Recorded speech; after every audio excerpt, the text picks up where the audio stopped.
welcome to Kai Chi Alchemy. You can call me Katchi. This is a space of love, y'all. Good morning, good afternoon, good evening, good night, whatever time it is in the cosmos, wherever you are when this finds you. I want to thank y'all for showing up. Thanks for supporting the channel. Thanks for co-creating community with me. I appreciate those comments, shares, likes, subscribes. Any way that you interact with the channel helps me to expand my reach and help more people. And this is going to be a collective message today for the Aquarius collective. Sun, Moon, Rising, Venus, Mars, or any other placement for that matter, or even if you have none of those placements in your chart, but you feel called to this message title or something about it for some reason, it may hold something for you, I trust. I want to encourage you to always only take what resonates with you and leave the rest, using your discernment and developing a relationship with your own intuition. And that's what we do here. That's what we're here for. That's what I'm here for. Not all tarot readers, of course, you know. It's a large community with all kinds of different styles and intentions and such. We're gonna do a brief one breath meditation here. So if you'd like, you can put your hand on your heart and your hand on your belly. You can close your eyes if you'd like. I'm gonna have you take a deep breath, first into your belly, then into your chest. You can hold it at the top if you'd like.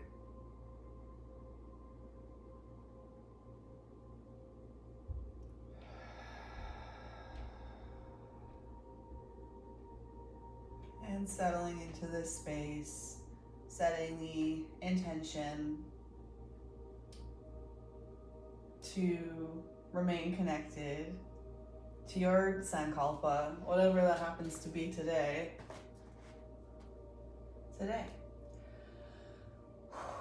So I did have a couple of notes. I'm gonna take a sip of my electrolytes real quick. Oh, and I did in fact leave this little piece behind that I intended to show y'all. So when I was cleaning out some old stuff from the garage, I ended up coming across this rune here.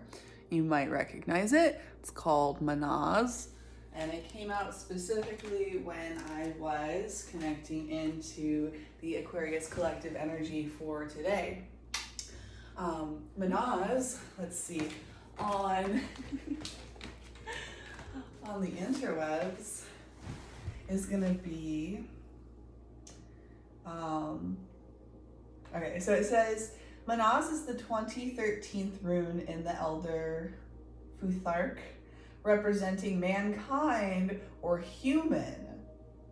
It symbolizes humanity, intellect, social structure, and divine connection, often representing a balanced, cooperative, and self-aware approach to life.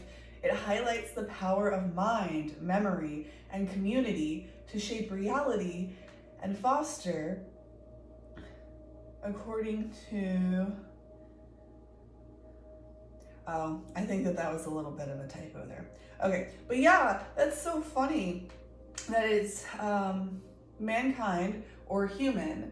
The Aquarius symbol, you know how like there's a horse for the Sagittarius or like the sea goat for the Capricorn. Aquarius doesn't have an animal like that. Aquarius is like the alien. Aquarius is like the human. Aquarius is the mind, right? It is the humanity. It is the intellect. It is social structure and divine connection. It's like social structure in alignment with divine connection in its light aspect. You know, Aquarius energy can get really dark and funky and not wonderful. And we're seeing a lot of that right now, which is part of why it took me so much to work through some of this energy and get this reading to y'all. So yeah, representing a balanced, cooperative, self-aware approach to life. It was about self-awareness and introspection that leads to your ability to better serve your community. Aquarius and Leo are on the same axis. Aquarius is the community, is the man, is the mind, is the mind. And Leo is the child.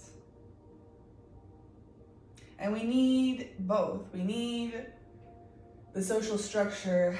We need the awareness. We need the intelligence and the cooperation to be able to serve the child.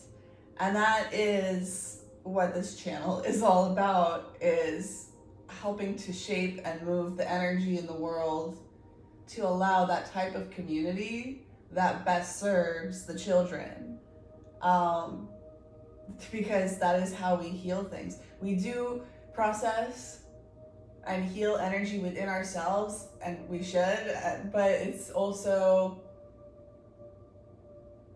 there is nothing more powerful than providing that Leo energy with a safe container to fully express itself, because it generates its own light and energy and value and currency and impact and energy and electricity and warmth.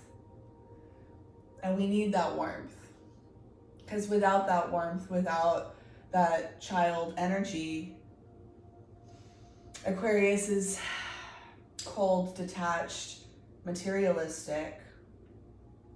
And you know what it really gives me is the energy of Atlantis. Of this spiritual scientist that's just so detached from the principles and the values of love and family, and keeping women and children at the center, and taking their input as not just valuable but sacred and essential in the process of making decisions. And they just used all this power of spirit and of intellect to attempt to grow greater and greater and greater, and in doing so became competitive and self-destructive. And that is the nature of nature. If you fall into that kind of pattern, you're not going to maintain yourself. That's that evolutionary principle of,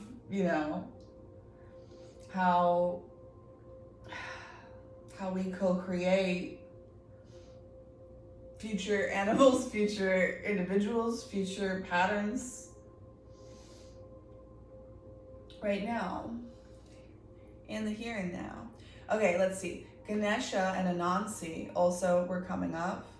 And I'm very familiar with both of these, but I felt called to look them up for some reason. And it says Ganesha, the elephant-headed Hindu deity, symbolizes supreme wisdom, the removal of obstacles, the balance between intellect and emotion. Lord of new beginnings. Yeah, so balancing the intellect and emotion,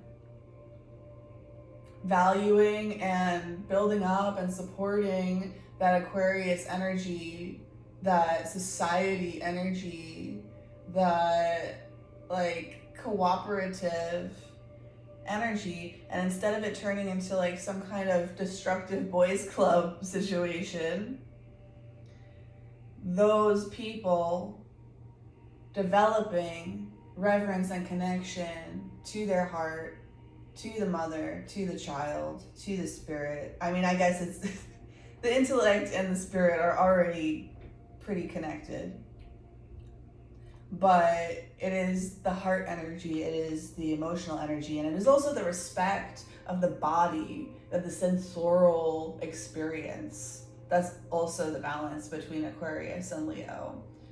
There's so much value in both of these things, but if you cut the other extreme off, it actually becomes very destructive instead of nourishing our future. So removing obstacles to shaping a new reality with our mind, with the wisdom gained from our memory, to create a new social structure, a new method of connecting to the divine, a new method of connecting to our fellow human beings. And then when I looked up Anansi, I already know a lot about the spider in mythology, Anansi. But when I looked it up on this browser, when I looked it up on this browser, on this computer, it wasn't just talking about Anansi, the spider. It was talking about Anansi, the tribe. And, where'd it go?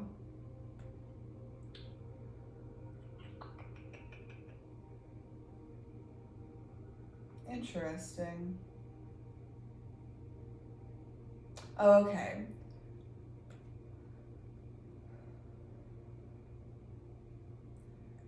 Anansi symbols are symbols that originated from the Anansi people. Now, because I was looking at the symbol of Anansi the spider and what Google has to say about Anansi the spider. But this isn't about the African tribes that spoke about Anansi. This is actually talking about the Native American tribes that settled around the southwestern United States of America.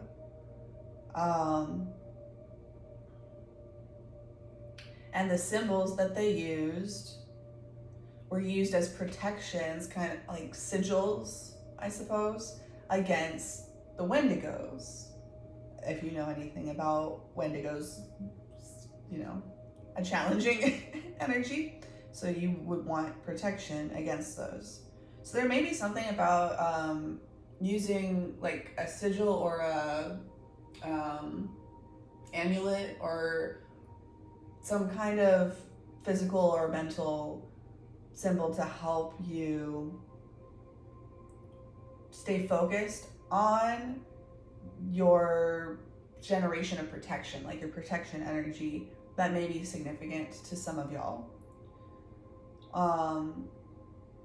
But this is interesting too because it's talking about a community, an old community, but it was a social structure.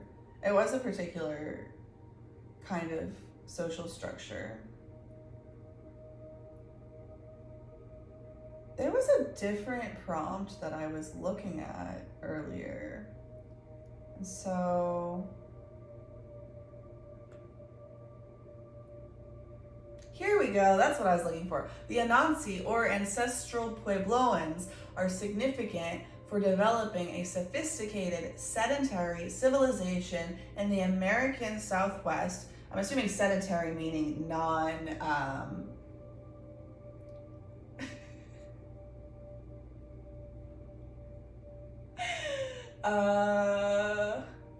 what is the word? When you move around from place to place and you travel and you bring your home with you. Y'all know. Let me know what I'm blanking on right now. But they developed a sedentary civilization in kind of the style that we have today, right? 1000 BC to 1300 AD, known for advanced cliff dwellings like the Mesa Verde, complex astronomy, and extensive road networks. They are the ancestors of modern Pueblo tribes and established foundational agricultural practices in the region. So there is something here about like the settling down and the focusing on like agriculture and stability and like rooting down almost too much into this like control, this desire for control And so they developed really awesome things. They learned about the stars. They moved the matter, the earth around them, to create pathways that served their needs and their desires. And in some ways, this allowed them to create a kind of stability to serve the mothers and the children. But this can also lead to a certain materialism that, when it is not connected to spirit and higher perspective thinking, it can become tribalistic, it can become competitive, it can become this like, well, you know, men in the full-on animalistic energy. That's just malefic Mars. That's just destruction. That's just control and power. But then it's not serving what power is intended to serve, so it's not gonna last into the long term. And it didn't. They did not.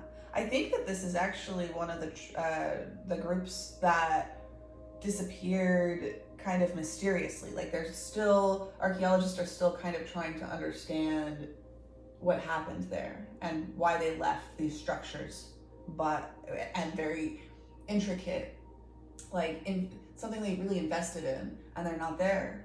And why is that? And they don't entirely know. So there's something about finding that balance. All throughout here is about finding balance between the masculine and the feminine, meaning the intellect and the spirit, the fire and the air energy that allows us to expand and to make new connections and to evolve and to change things, but also to the energy of the heart and the energy of the body.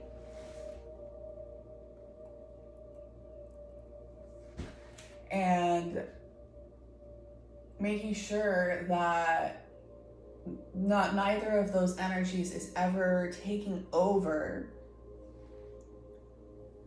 and creating destruction for ourselves and for others.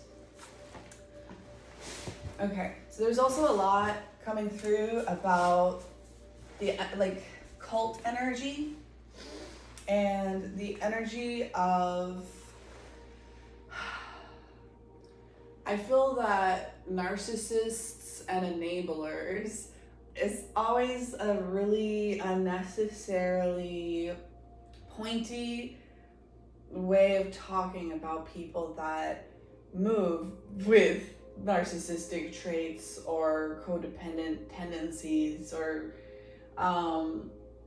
because it's not necessarily naturally intended to be, but it has become a villainization, right? And that's not what we want. So I'm going to use the slightly more whimsical terms of people pleasers and control freaks, because it's not about clinical narcissism. It's not about like everything in the world is to blame on enablers. It's softer than that. It's more complex than that. And we need language that's going to reflect that. So, and speaking of the terminology of narcissism,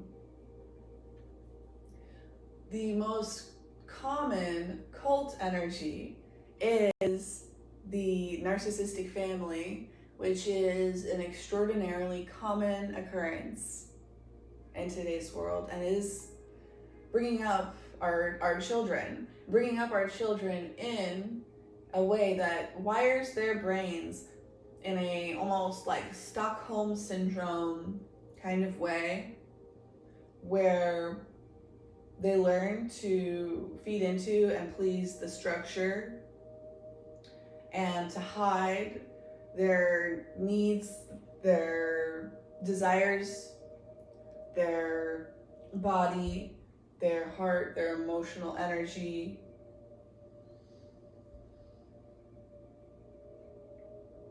Which can have really dangerous effects. And your spirit and your soul like splitting and fragmenting and having different identities for different situations in a survival kind of way. And I believe that more and more people are growing up in narcissistic family dynamics that wire them to, well, either seek power by becoming the cold, detached control freak of the situation, or to overly self-sacrifice your feelings, your beliefs, your values, your needs, your reality, and attempting to get some satisfaction out of serving the control freak and enabling the control freak. And that may be one individual, it may be kind of like a hierarchical system, it may be like a group that you're dealing with. It may have been one or both of your parents. And it may have expressed itself differently. Like they may both waffle back and forth in certain ways between this desire to fully grasp or fully relinquish control. So Aquarius energy is a lot about releasing control, like putting in the work, paying attention, using your gifts. But it's like doing the work, putting your head down, not checking results. And that is how you create the change in the community that you would like to create.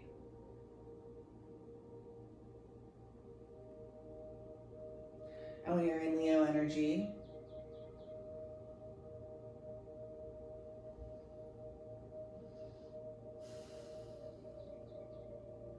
you need to take some control, which might be a controversial thing to say because people have this stereotype about Leos, about how they are like self-absorbed and stuff.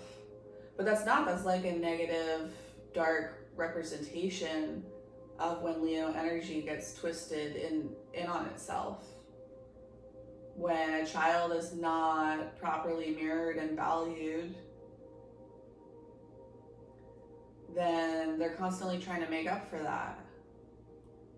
And so when you're on an equal level playing field, they see you up here, and so they have to try and get up here or knock you down here so that things feel okay and level.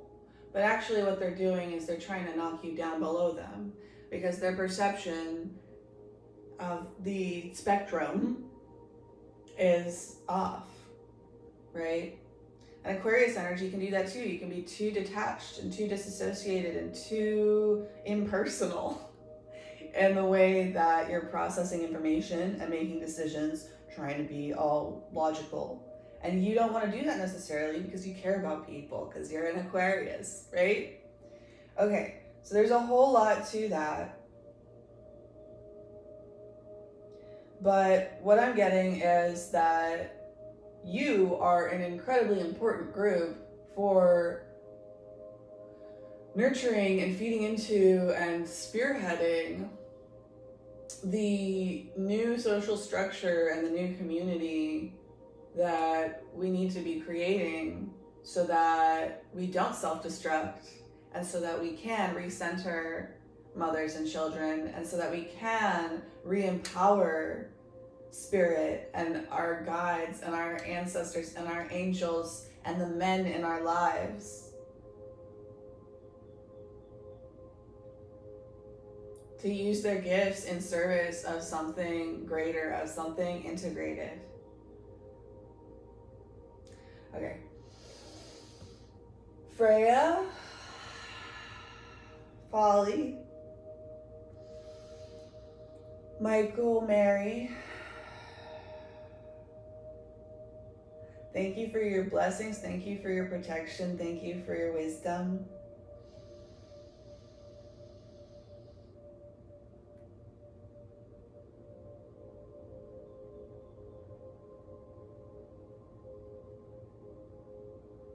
Please allow me to see.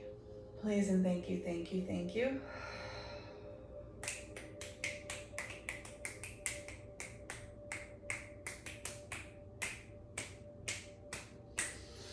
Okay, I think we're gonna start with the Heaven and Hell deck here. Oh my goodness. I'm just gonna pull one unless I am told otherwise. Moving forward, let's see here. I love this deck. I don't know if you can see from over there, but it's like all metallic on the side. Yeah.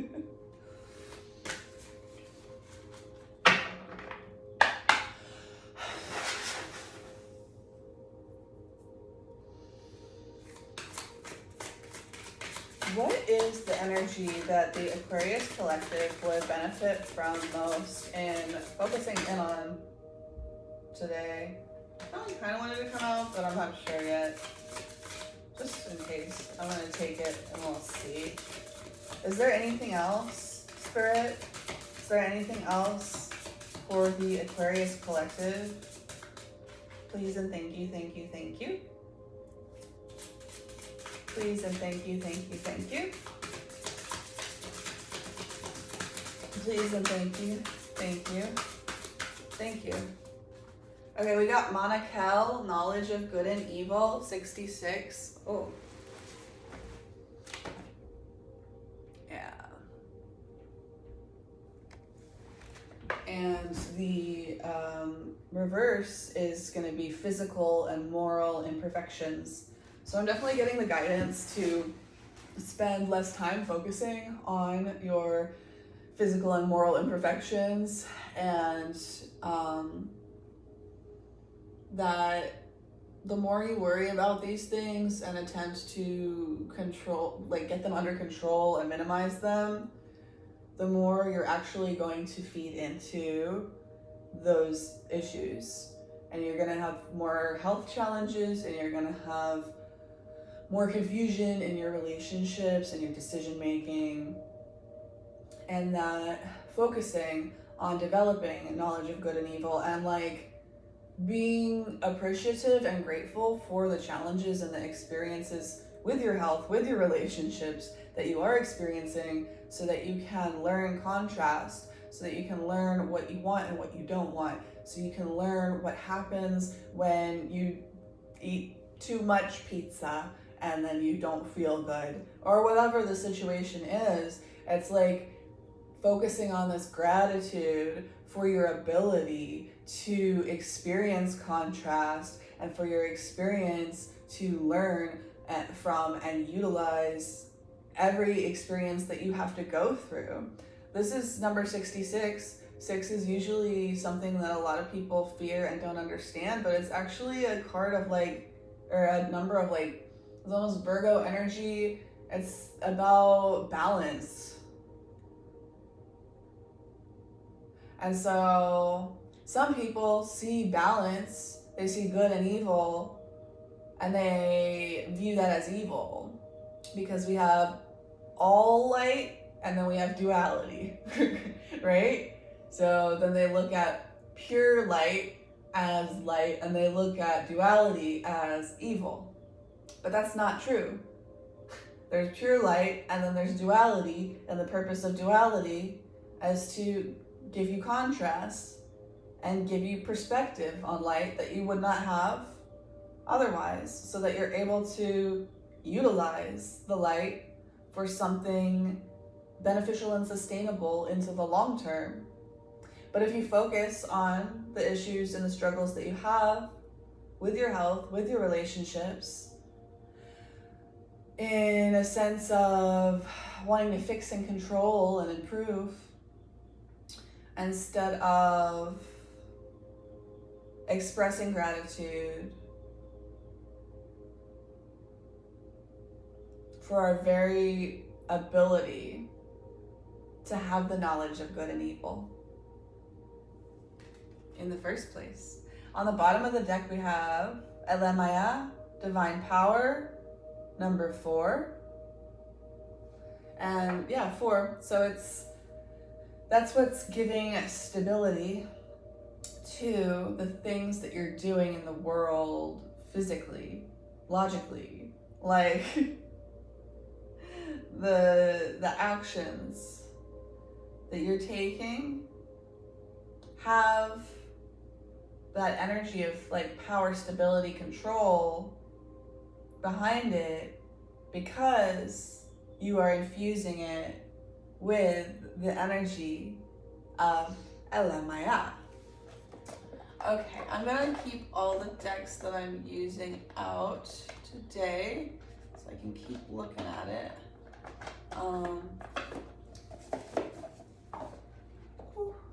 Yeah, just gonna leave it there. And then I am going to grab some tarot to, actually, you know what? Let's do the Light Seers tarot deck.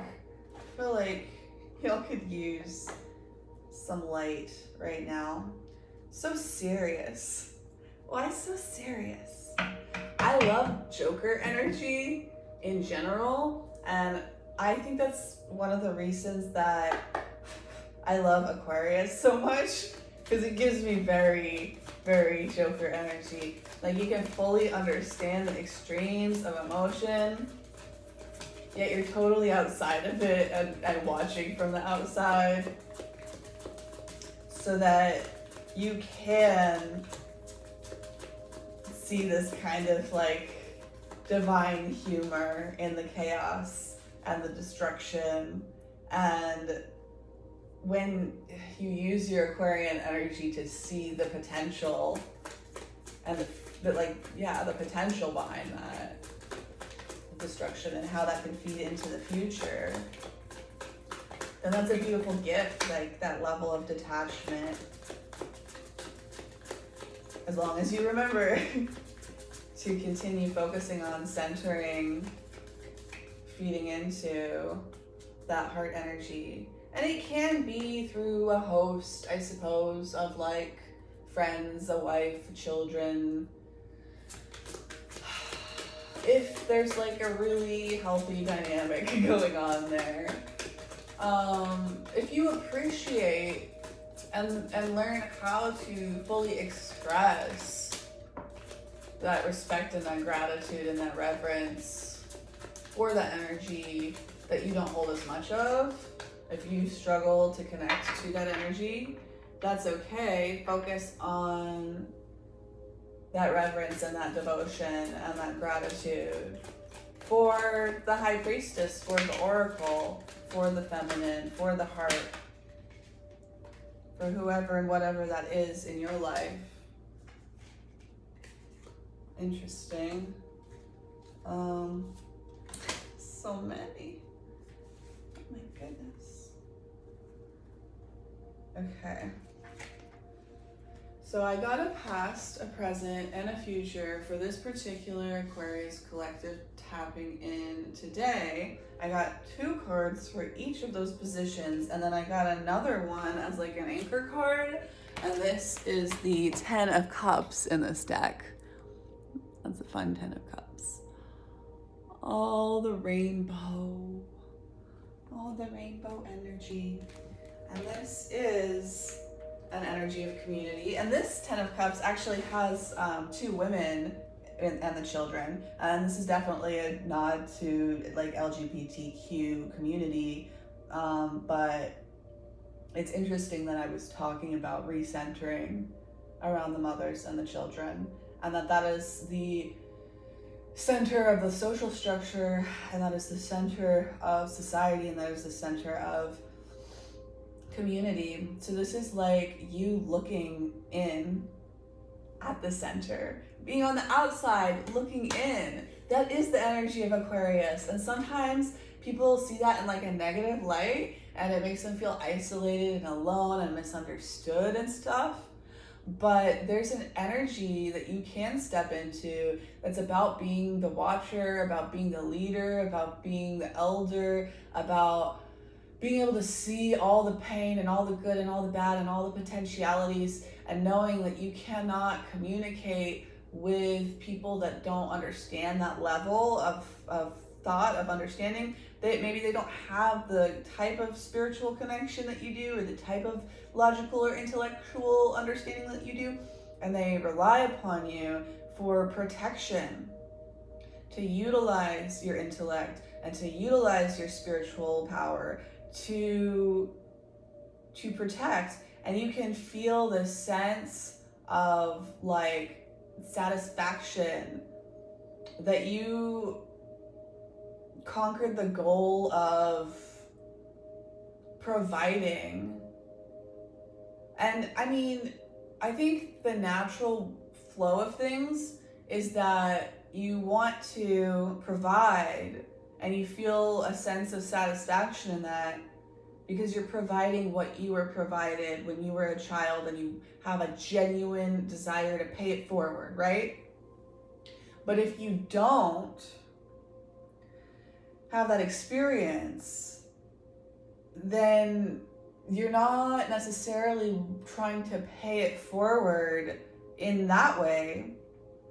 What would trigger that is that you had a challenging childhood, and then you grew up, acknowledged that nobody can save you from this situation but yourself, and that you have to reparent yourself. But in doing so, in trying to create and reparent and rebirth yourself as an adult, you do need to seek out usually some advice and some assistance from people who have done it before you, because it's not the natural way of going about things. You need some assistance to right the wrong. And so even without elders who had the experience of being fully cherished, adored, and poured into, if they have the experience of coming to rock bottom and coming into repentance and opening up to hope and to faith and developing a relationship to spirit and taking those connections, taking that advice and actively working on reparenting yourself, then you do have that experience internally of being loved and cherished and poured into in a way that you have a natural desire to pay forward to people. And so it won't entirely be just like, I want to take care of mothers and children, like I want a wife and kids. But it's like, I want to take care of the mother and the child and everybody. I want to take care of the body and the heart of everybody. I want to recenter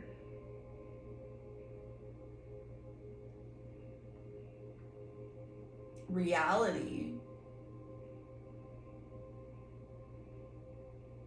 to get into what's flowing through our veins and get out of our heads. There's a beauty in that, but there's a danger in that, and we always need something to remind us and to bring us back.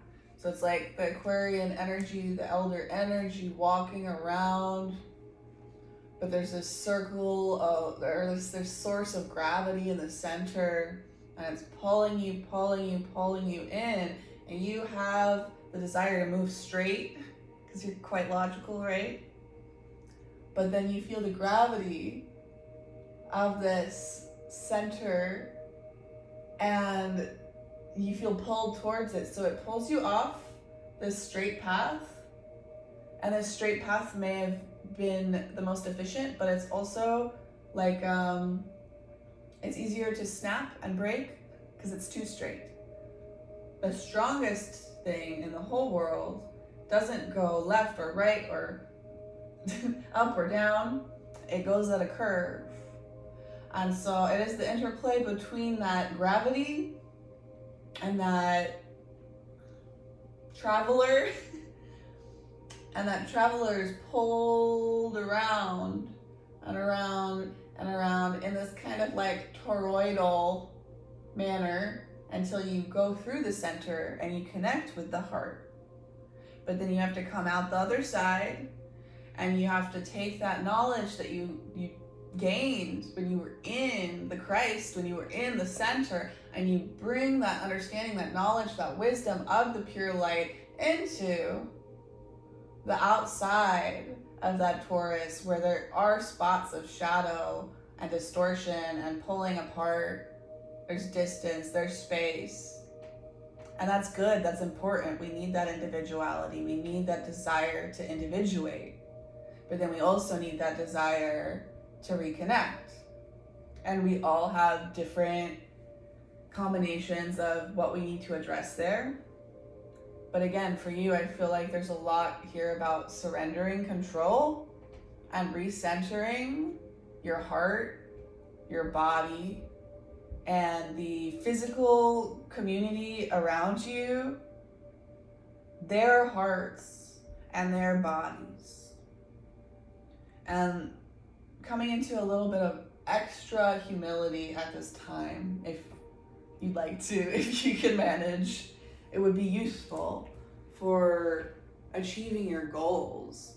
The goals that are what you feel, the desire of what you desire to feel, not what you desire to look like, not what you desire to attain out there.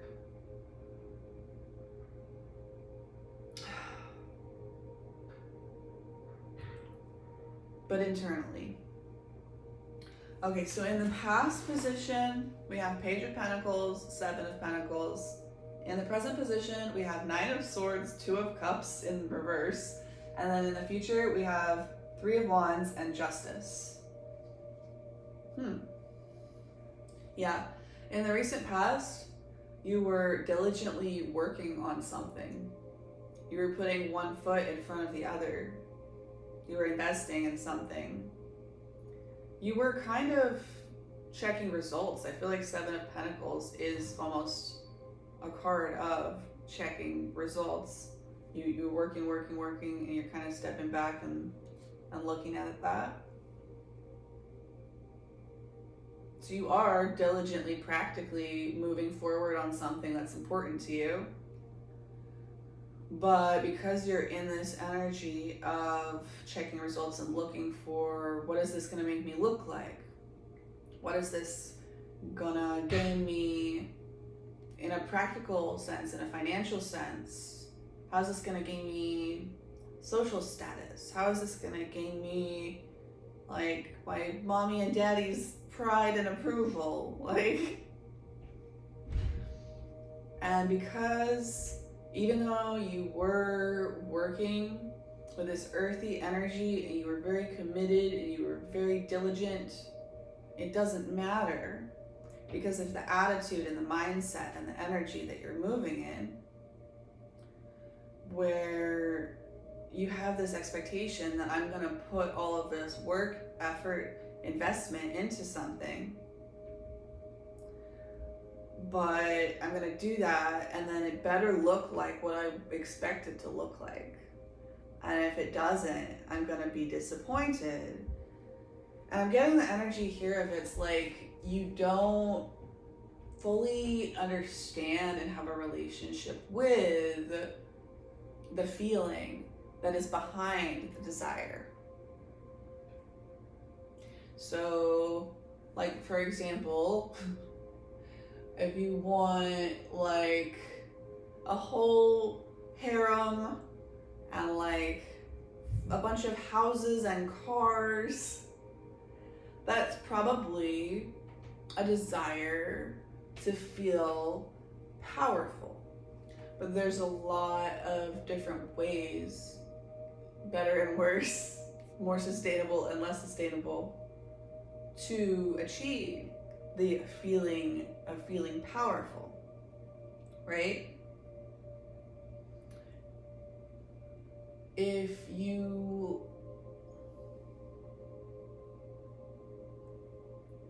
want a huge group of friends, if you want to be popular, if you want to have a bunch of followers and a bunch of social status, that's probably a desire to feel connected and seen. But there are a lot of other ways to achieve that feeling of feeling connected and seen besides the people pleasing or the controlling or, you know? Okay. So because you don't fully understand the water energy behind the physical thing that you want, your manifestations are not turning out quite the way that you wish and the way that you expected. Because in the present moment, we have the 9 of Swords and the 2 of Cups in reverse, meaning you feel overwhelmed, burdened, kind of like mentally entrapped, exhausted, feeling a lack of connection, perhaps feeling a sense of betrayal even for some of you. You may feel like your differences and what separates you from people is being like amplified, on display. It's like you're not being properly mirrored or valued for the value that is in this like hyperlogical workhorse energy. It's being misunderstood, and it's leading you into a space of feeling less connection, of feeling a lot of tension mentally, a lot of chaos mentally. So it's like your mind and your heart are all out of whack because you worked so committed, so diligently towards creating this physical thing without staying connected to the emotions behind it. So when you detach, it can help you like achieve things and not let like your anxieties and your fear, your exhaustion and whatever get in the way. It can allow you to push through things, right? To barrel through things. But sometimes you shouldn't be barreling through those things.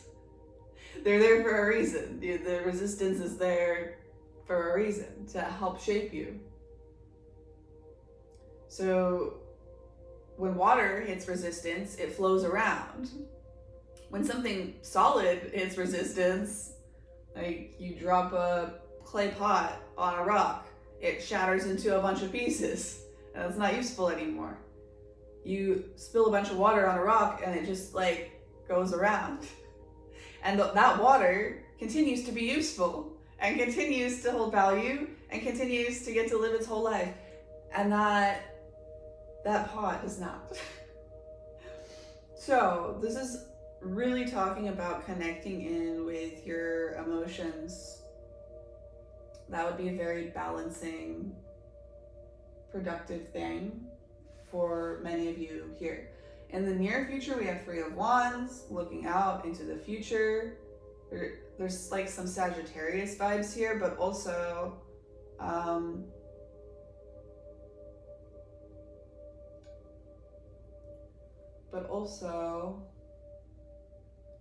she's like a surfer. So even though it's the 3 of Wands card, it is giving a nod to riding the waves of your emotions.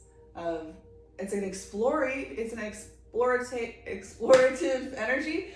Yeah, it's an exploratory energy. It's this fire and this drive to go out into new lands, into new places, to learn things, to explore the depths of this ocean. You got your surfboard so you can kind of stay above it all, but you can get off your surfboard and kick through the water and the waves if you'd like. You can duck down and look at all the sea creatures and stuff going on down there. And then we also have that combined with justice. And this justice is extra Libra vibes. It's not only the scales, but there's also this reflection right here. And this for me is giving like the justice of seeing that things are not all good or all bad. You are not all good or all bad. And the truth is not all black or white. Okay, so in the past you were very, very materially focused.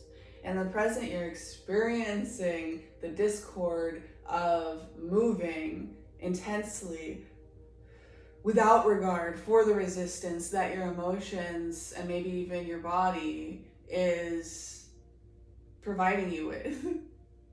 And you look at the emotions and the exhaustion or the sickness or whatever, you look at it as an inconvenience and an obstacle keeping you from what you want to create. But it's actually there to help you to create what you want to create in a way where it's actually going to work and it's actually going to last and it's actually going to feel the way you want it to feel.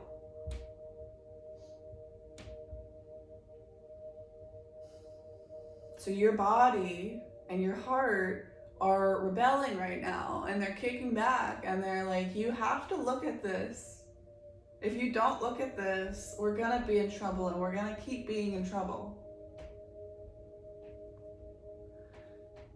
So the beauty in this and drowning in this like hurricane energy, this like air and water chaos, upside down, inside out, confused, alone, overwhelmed. But you have that strength and you have that power and you have that detachment and you can get up on that surfboard and you can, after you cry, you know, after you dump out all the water from these 2 cups of your eyes, after you lay your head on this pillow, because this girl hears and sees all of these crows or these black birds. They're loud and aggressive and there's some fear and some overwhelm there, but there's also this really beautiful white bird up there.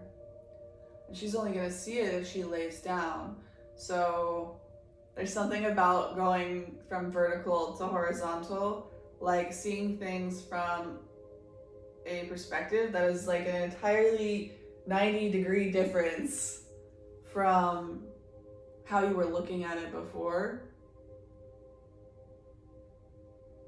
Maybe trying to actively do some of the work of imagining and putting yourself in the other person's shoes, whatever connections, whatever community this is referring to for your particular situation.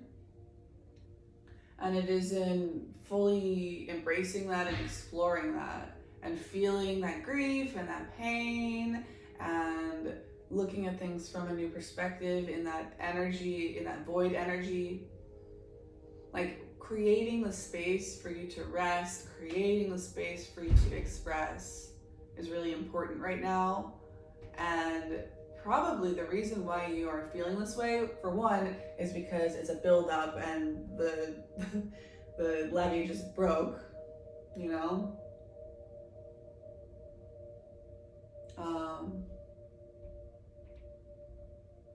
But for 2, I think it's also because you're strong enough now. You're safe enough now. You've created the container enough now. Like, you feel all this pain and destruction because you're safe now. And maybe somebody helped you. Maybe you saved yourself somewhere in between. But regardless of how you got there, you're safe to feel now.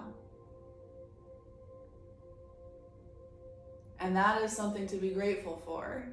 And if you can maintain that perspective of being grateful, then you can find this emotional fulfillment, this 10 of cups, this community, this connection, this happy family energy. You can create a new social structure based on the balancing of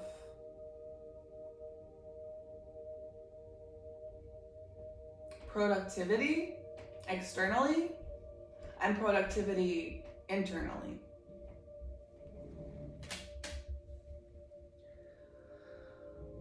I would like to pull some clarifiers for each of these here. I think I'm going to start with the Rider-Waite, 55:33 on the clock. Spirit, please allow me to channel for the Aquarius collective in a manner free of any delusion or distortion. A message in their greatest and highest good and the interest of the collective at large.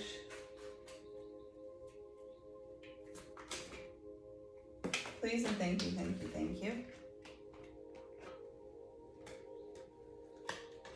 Okay, so we got in the past position clarifier, Queen of Wands in reverse, in the present position, Knight of Pentacles upright, and the future position, Five of Wands in the reverse. So what I'm getting from this Queen of Wands in reverse combined with the Page of Pentacles and the Seven of Pentacles is that you were suppressing your fire. You were suppressing your self-expression.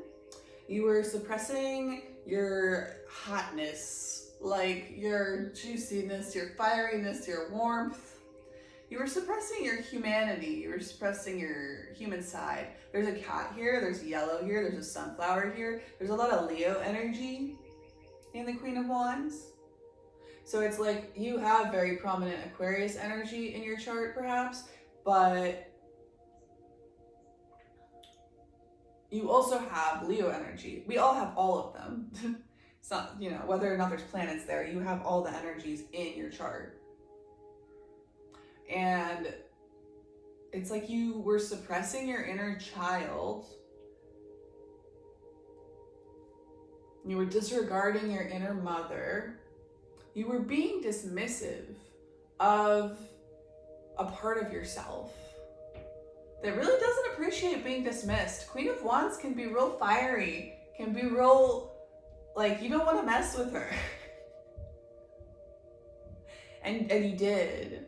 Part of you that was hyper-logical and materialistic and focused on manifesting something in the physical by bulldozing. You bulldozed over a part of yourself that you succeeded in bulldozing in the moment, but she developed a distrust and a disrespect for the part of you that bulldozed her and disregarded her and dismissed her and didn't see her, didn't value her, and didn't see and acknowledge that she's a part of you. And so she's coming for you now, for the reckoning. And it's interesting, there's Page of Pentacles in the past position. Here we have Knight of Pentacles in the present position. So it's like you're finally actually creating, seeing a little bit of progress finally in the material, in your life materially speaking, because this Queen of Wands came back to beat your butt and to demand that you give some time, some space, some attention, some love to this part of yourself.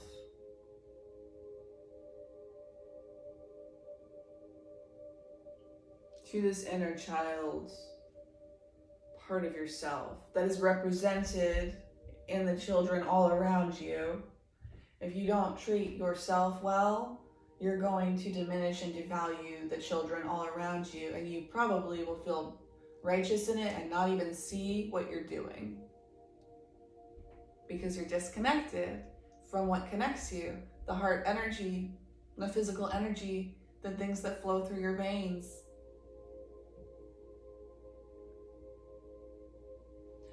There's something here about embodiment. Knight of Pentacles is like putting physical work in to regulate your mind and your heart, your emotions, your nervous system. This is like taking physical actions to process and release and acknowledge and work with all of this chaotic energy that came from the bulldozing of your Queen of Wands inside of you. And in the future position, we have the Five of Wands, which is definitely a card of like conflict and struggle and strife and issues with people. And that is being released. That is being lifted.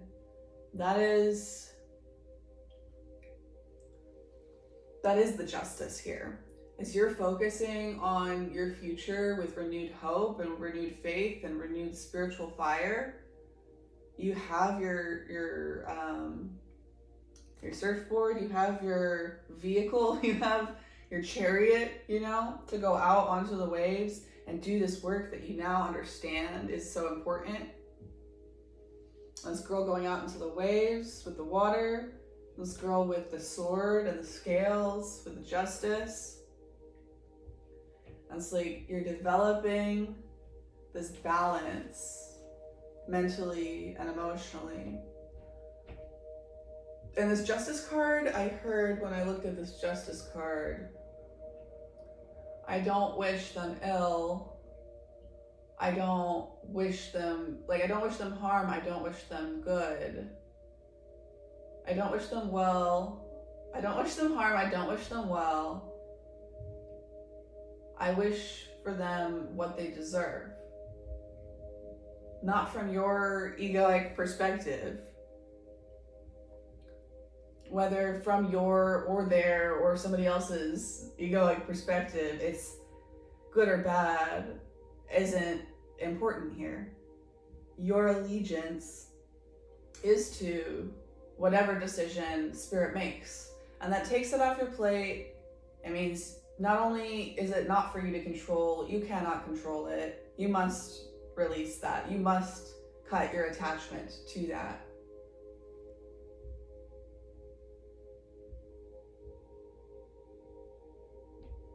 And you're gonna hold these bulls upright, full of air now, full of wisdom, intellectual understanding of those emotions.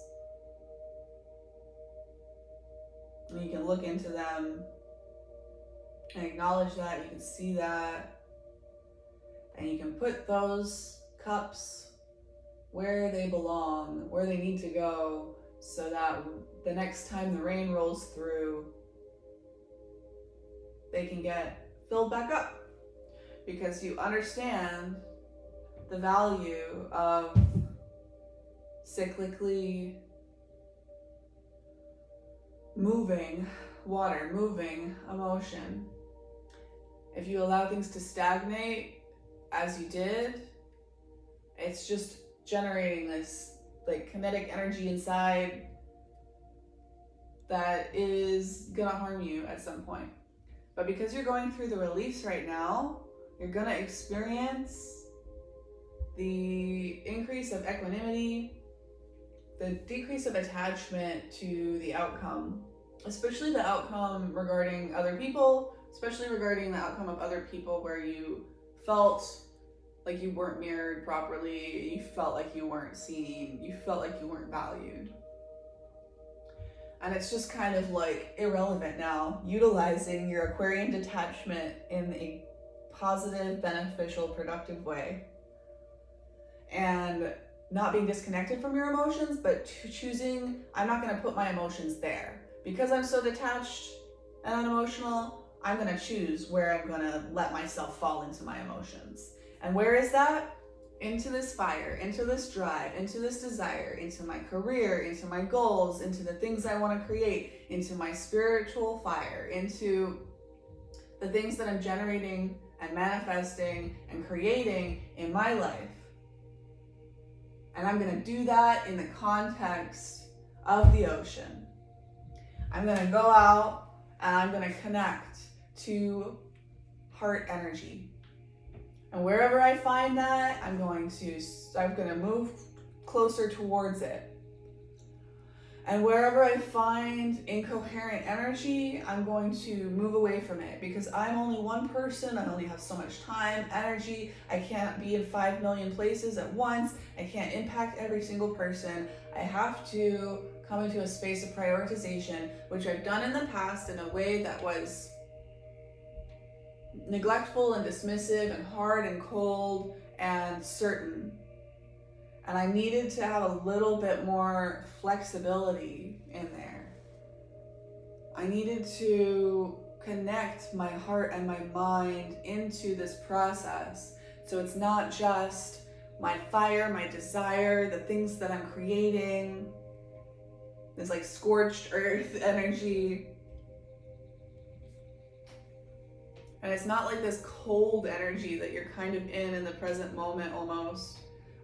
It's reflective, it's emotional, it's mentally overwhelming, it's impacting the way that things are going physically, but you had to let the fire go out, because the flame that you were using to stay warm, to like power your engine, it wasn't right, it wasn't good. It wasn't the right fire. It was gonna cause problems in the long run. It wasn't fire, it was fire reversed. And so you had to let that ember entirely die out and experience that cold, stark energy.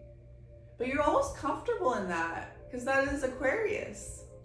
This is you.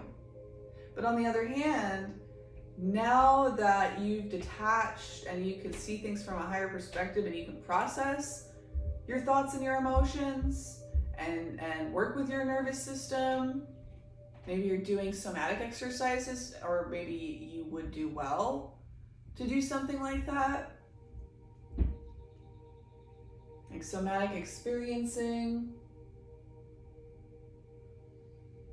even just like Tai Chi, or like something that like slows you down, connects you to your body, where you're not moving too fast or too slow. That's the problem with this energy of the past, as you're just like forcing, and so it's all go, or you're forcing yourself back, so it's all stop. And you're developing this flow right now, which is going to allow you to build your dream in a way where people are still gonna be like fighting and bringing conflict and stuff. The more successful you are in whatever you're working to achieve, the more hater energy is gonna, pop up there. It's just life, it's just natural. But there's a duality in that. You know where to direct your attention now, and because you totally starved out this Queen of Wands in reverse, this like self-denial, this like fire that goes inwards and burns you up from the inside out, like you fully let that release, and you're in this dark pit at the bottom of a well. And rock bottom is like supposed to be a bad thing, right? But when you're at rock bottom, all you can see is up. Isn't that a beautiful, hopeful environment? Like, all you can see is the stars. There's nowhere to go but up. And you're going up. But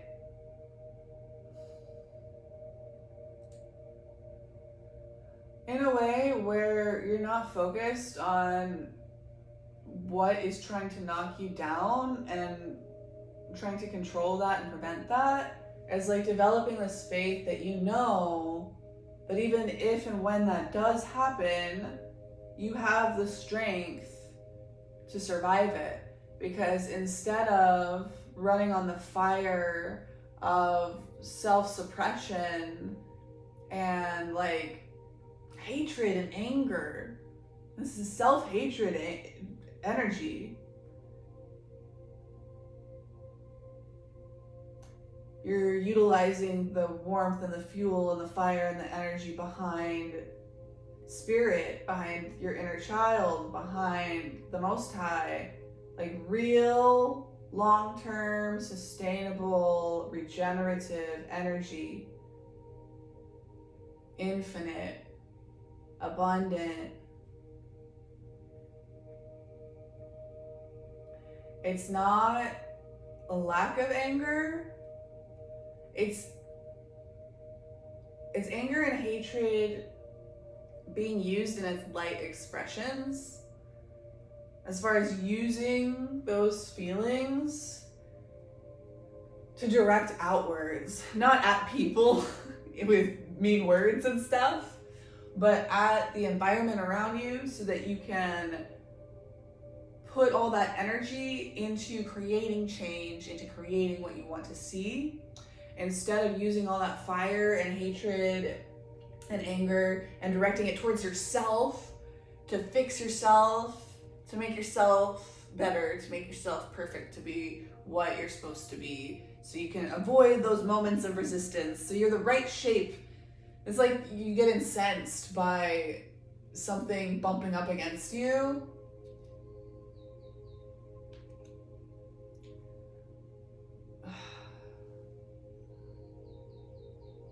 But instead of moving out of the way,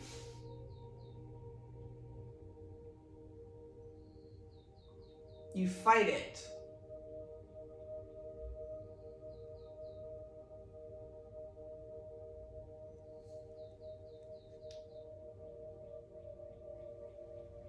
Don't fight it.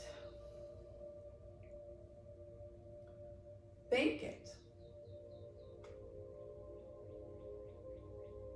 When something bumps up against you, thank it for letting it, you know where it ends and you begin, for forcing you to grow and develop the skill of boundaries.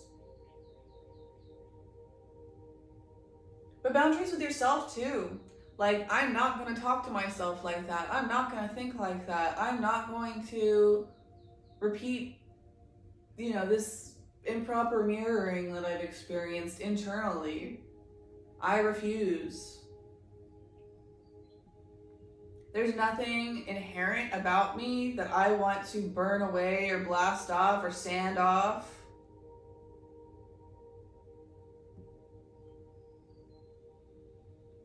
But now I can see where the things on me are not actually me.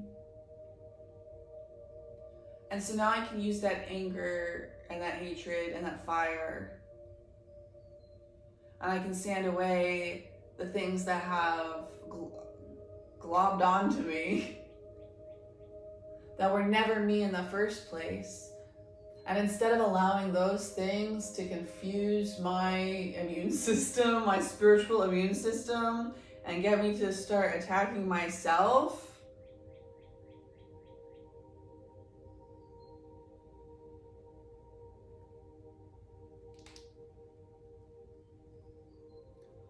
I'm going to remember how to identify and create boundaries and boundaries with and protection from what is not of you, what is not like you, what is not in alignment with the feelings you're trying to co-create in the world, right? We have Knight of Swords on the bottom of the deck. You may have a truth that comes out of this whole process that you want to share with the world or with someone.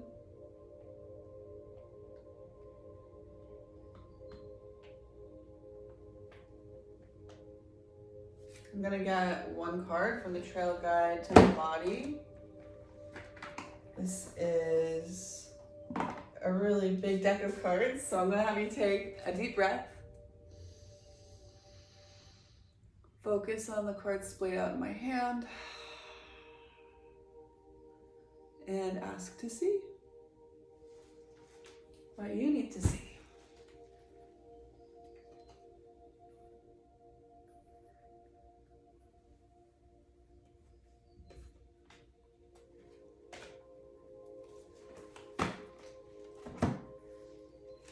I got pronator teres, muscle of the forearm, assists to flex the elbow.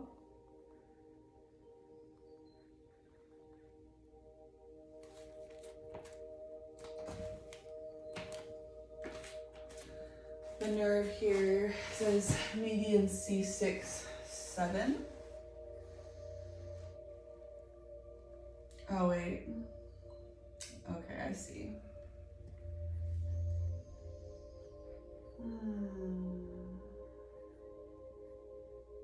Oh, that's funny. At the bottom it says distal to the biceps brachii tendon is the location. BLS, medial epicondyle, shaft of radius. Action. Pronate your forearm against my resistance, right? Okay, so that's supinate, that's pronate. Pronate your forearm against my resistance. Ooh, that's so interesting. Okay, so it's like,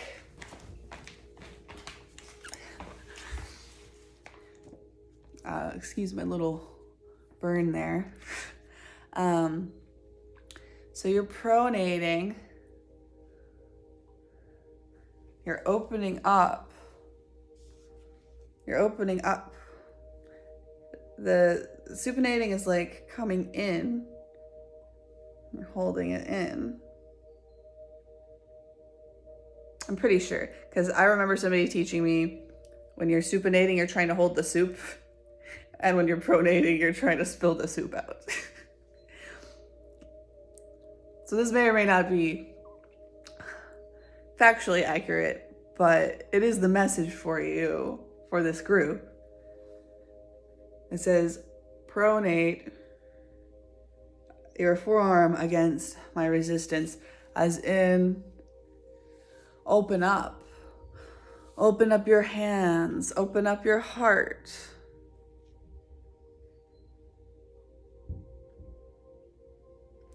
Your hands are the embodiment of like the physical energy meeting the emotional, watery energy. Your hands connect your heart to the physical world and allow you to take intention from your heart and do things in the physical world. And this is what manifestation is to have a feeling, to have a desire, and to use your mind, the skills that your mind has, the skills that your body has.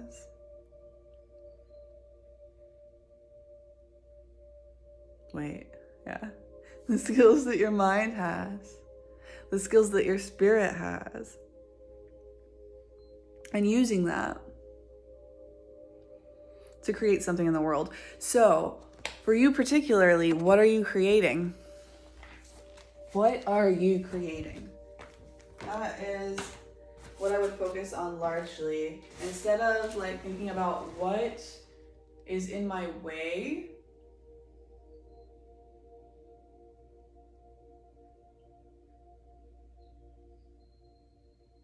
what's keeping me from creating, changing your perspective to what am I learning from this challenge right now? And how can I apply it to my future for the benefit of all? All right, that is gonna be it today. I'm gonna end it here. Thank you so much for joining me today. I hope you have a beautiful day. Let me know down below if the lighting or the sound or anything, you have any input there. But yeah, thank you so much for being here, for the work that you're doing in your life to extract yourself from cult systems and becoming a leader by becoming an example. Leader, Aquarius. Example, Leo. As in, leader, intention,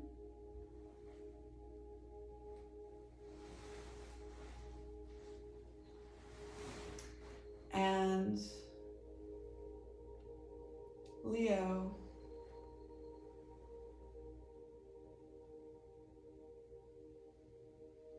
making it happen.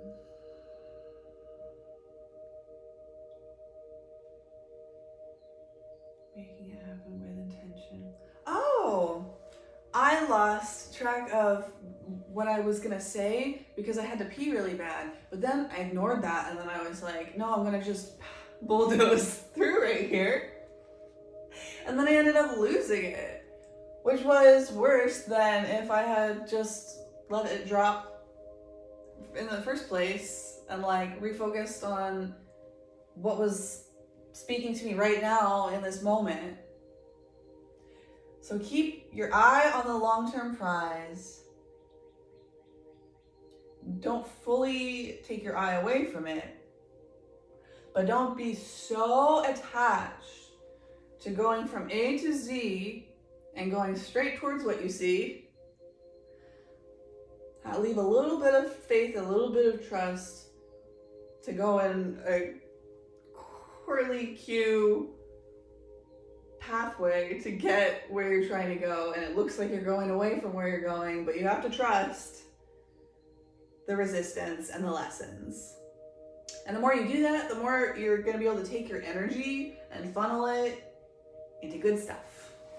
So I'm going to run to the restroom finally, and I hope you have a great rest of your day.